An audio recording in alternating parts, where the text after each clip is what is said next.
हरिओम ये सुंदर व्यायामयोग कार्य शरीर को सुस्थ रखा सहित सामूहिक समस्ते एकाथरे करेंगे। छोट शिशु सुंदर भाव में व्यायामयोग कर समस्ते आम प्रारंभ बोध जोटा उदय बर्तमान ये शिशु मान द्वारा व्यायामयोग हो सुंदर भाव में एका सांग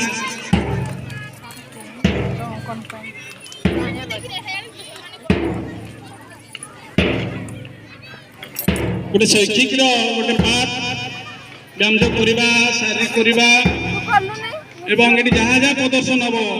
ये शिक्षार गोटे अंश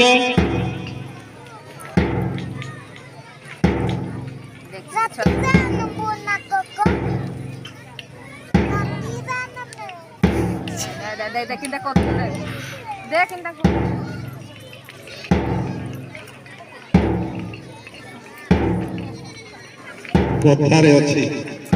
शरीर आद्यम फल धर्म साधन प्रथम स्वास्थ्य स्वास्थ्य जदि ठीक है आमर जदि देह खराब है ताले आमर आउ तेणु प्रथम देह को ठीक रखापी सुस्थ रखापी ये सब प्रदर्शन ये सब